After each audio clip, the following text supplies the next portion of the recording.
ఈ మేళ తాళాలతో అందరూ ఎదురు చూస్తున్నారు. ఎవరి కోసం అనుకుంటున్నారా? గుంటూరు జిల్లాలోని రేపల్లి నియోజకవర్గంలో తెలుగుదేశం పార్టీ అనగాని సత్యప్రసాద్ గారు రాష్ట్ర కేబినెట్ లో రెవెన్యూ, రిజిస్ట్రేషన్, స్టాంపులు కేబినెట్ మంత్రిగా ఉన్నారు. పనం కేశవ శంకరరావు గారు నిర్వహించిన కార్యక్రమానికి అయితే వస్తున్నారు. ఆ కార్యక్రమం ఏంటంటే క్రాంతి జ్యోతి సావిత్రిబాయి పూలే కార్యక్రమం చేస్తున్నారు. అసలు ఆమె ఎవరో కూడా వాళ్ళకి సరిగ్గా తెలియకపోవడం,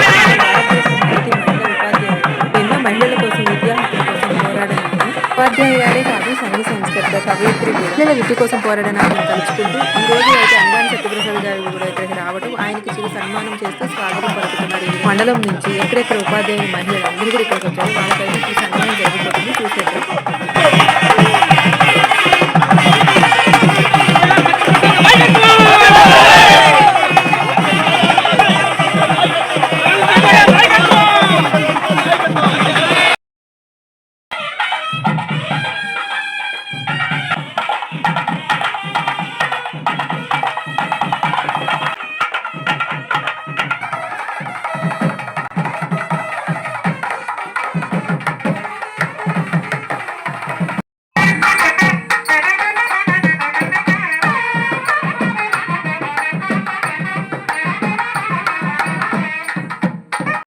చేసిన అతిరథ మహారథులందరికీ కూడా స్వాగత సుమాంజనులు. అలాగే అనేక రంగాల్లో ఎంతో సేవ చేసి ఈ అవార్డు తీసుకుంటున్న అవార్డీస్ అందరికీ కూడా మరొకసారి శుభాకాంక్షలు తెలియజేస్తున్నాను.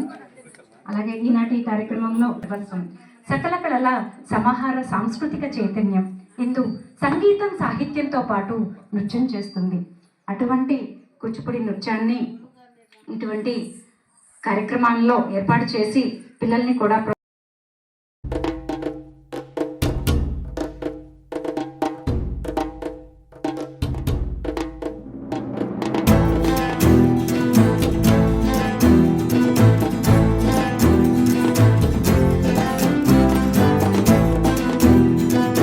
నారాయణాయ అంటూ అష్టాక్షరి సాధన మొదలు పెడతాడు. అది ఓర్వలేని అతని తండ్రి అతన్ని నానా రకాలుగా హింసించి ఎక్కడ నీ శ్రీహరి అని ప్రశ్నిస్తాడు. ఇందుగలడు అందులేడని సందేహము వలదు, ఎందెందు వెతికినా అందే కలడు అంటాడు ప్రహ్లాదుడు. అయితే ఈ స్తంభంలో ఉన్నాడా నీ శ్రీహరి అని రాక్షసరాజు అడుగగా అవునంటాడు ప్రహ్లాదుడు.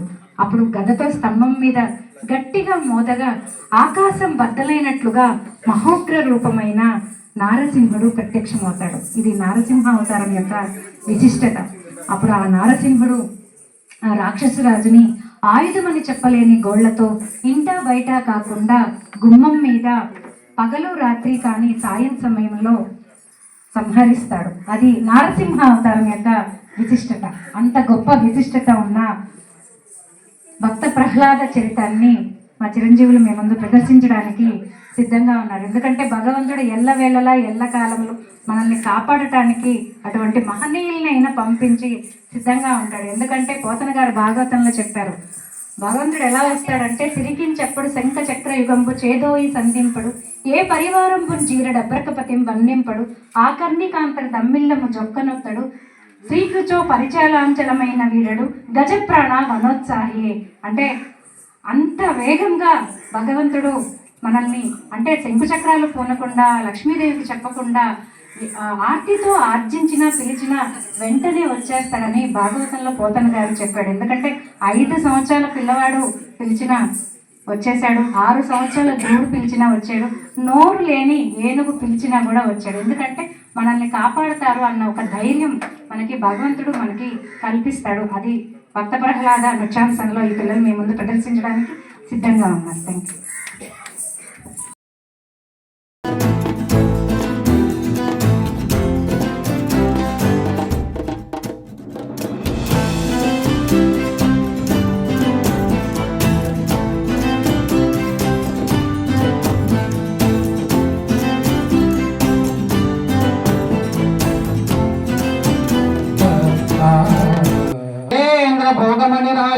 పుణ్యమూర్తి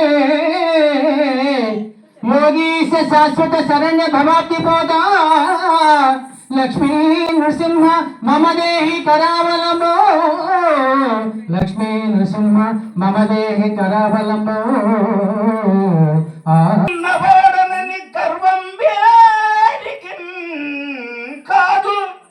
దుష్ట శిక్షణ శిక్ష రక్షాసక్తులైన మీ ఎదుట ఒక దుష్టుడు దుర్విదత్తుడు బలగర్వితుడై చెప్పు కట్టుకైనతో సిగ్గుపడదగిన మానవతి శీలాపహరుడు కదలక ప్రాణ తీర్చకుండా ఏమి చేయి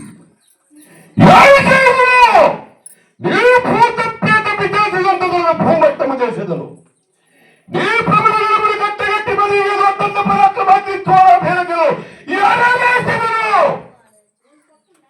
మించి వచ్చిన నీ కైలాసాచలముని కోకరించి నలు సముద్రమును పడవేసెదను.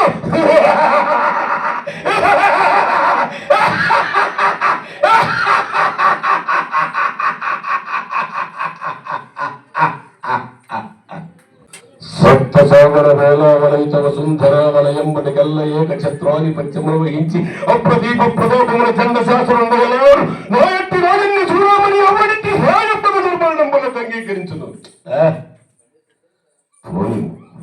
ఈ అవమానమును భరింపగానక ధర్మరాముడికి సాహసింపమన్నను ప్రయోజనమేమి? ఏమి అభిమాన ధరుడు సుయోధన సార్వభౌములకు అవమానము ఆదిత్యాది శుద్ధాంతరద్దా విహీనత పరిహసించునుగాక. నా ఎంతటి వారికి అవమానము తలెత్తించును. నవఖండ భూమండలాధిపముగడన గడిత మణిగ్రీ నిరంతర నీరాగిత నిజపాన పంకేరుహుండనై సింధురోక్షదుష్ట పరివేష్టిత వసుంధరాబాణ ధూర్మహుండనై పరరాజముల సంహారము ప్రపంచములు అసాధ్యము.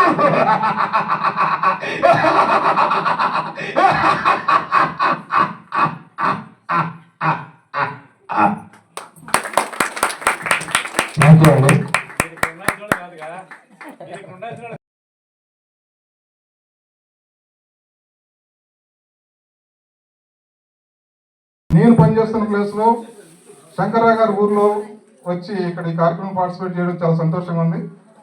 మీరందరూ కూడా ఈ కార్యక్రమం చాలా చక్కగా, నేను చాలా హడావుల్లో ఉన్న వాళ్ళు చాలా ప్రోగ్రామ్స్ ఉన్నాయి. యాక్చువల్గా ఇక్కడికి వచ్చి చిన్నపిల్లల ఈ చిన్నారుల కార్యక్రమం చూసిన తర్వాత మొత్తం మర్చిపోయి చాలా టెన్షన్ ఫ్రీ అయిపోయి రిలాక్స్గా అనిపించింది. ఈ కార్యక్రమానికి పార్టిసిపేట్ చేసినటువంటి ఆర్గనైజ్ చేసినటువంటి అందరూ కూడా, నన్ను ఇక్కడికి ఇన్వైట్ చేసినటువంటి కేశవ శంకర్రావు గారికి మీ అందరికీ కూడా చాలా ధన్యవాదాలు.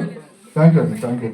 చక్కగా అందంగా చేసిన ఈ భరతనాట్యం పిల్లలకైతే మహాభాగవతం బుక్స్ అయితే ఇచ్చారు. చూడండి, డిఎస్పీ గారికి అయితే సెల్యూట్ చేస్తున్నారు. వీళ్ళు మహిళా ఉపాధ్యాయులు ప్రతి ఒక్కరికి పేరు పేరున వీళ్ళకి సన్మానం చేశారు. ఇవైతేనేమో గుళ్ళపల్లి ప్రిన్సిపల్ మేడం విద్య కోసం పోరాడిన ఆమె సన్నిధులు వీళ్ళందరికీ, మహిళా ఉపాధ్యాయులు అందరికీ సన్మానం చేశారు. చాలా బాగా అనిపించింది చూస్తుంటే. నేను ఇలాంటి కార్యక్రమాలు ఫస్ట్ టైం వచ్చిన ప్రతి ఒక్క ఉపాధ్యాయులకి పేరు పేరున వాళ్ళకి సన్మానం అయితే జరిగింది. ఆయన అయితేనేమో రచయిత బుక్స్ రాస్తూ ఉంటారంట, ఎన్నో బుక్స్ రాశారంట. ఇప్పటికి చాలా సన్నాయి మేళం మోయిస్తున్నారు కదా. ప్రోగ్రామ్ స్టార్టింగ్ నుంచి వీళ్ళు చాలా బాగా అనిపించింది చూస్తుంటే కూడా. వాళ్ళ పిల్లలతో సహా ఉన్నారు. నేను పలకరించి ఏ క్లాస్ చదువుతుంటే 6th క్లాస్ అని చెప్పాడు. వాళ్ళ తమ్ముడు కూడా ఉన్నాడు, పుట్టాడు. వాడు కూడా ఇప్పటి నుంచే స్టార్ట్ అయిపోయాడు. వీళ్ళతో ఇక్కడ ఎస్పీ గారు కూడా సన్మానం చేశారు కదా. ఇంకా అందరం కలిసి ఇదే స్టేజ్ మీద గ్రూప్ ఫోటో దిగుదాము, అందరూ రండి మెమోంటోలు పట్టుకునేసరికి వీళ్ళందరూ కూడా బయలుదేరిపోయారు. టీచర్స్ అంతా చదువుకోవాలి, మహిళలు అన్నింటిలో ఉన్నత స్థాయిలో ఉండాలి, వాళ్ళకి ఏది తక్కువలో ఉండకూడదని చాలా పోరాటాలు చేసిన ఆమె పూలే త్యాగ ఫలితమే ఇవన్నీ కూడా. మహిళలు ఇంత ఉన్నత స్థాయిలో ఉండటము, ఆమె చేసిన కృషి ఫలితమే ఇవందరూ. చూడండి ఎంత మంది కూడా వింటుంటే చాలా సంతోషంగా అనిపించింది. ఆమె కూడా నాకెందుకు అనుకుంటే వీళ్ళంతా ఉండేవాళ్ళు కాదు. అదే మహిళా సన్మాన కార్యక్రమం అయితే అయిపోయింది. డిఎస్పీ గారు మా ఇంటికి అయితే వెళ్ళి కూర్చుంటున్నారు. మేమైతేనే మేము భోజనం పెట్టేస్తున్నారు, మేమైతేనేమో భోజనం చేసేస్తున్నాము. కార్యక్రమం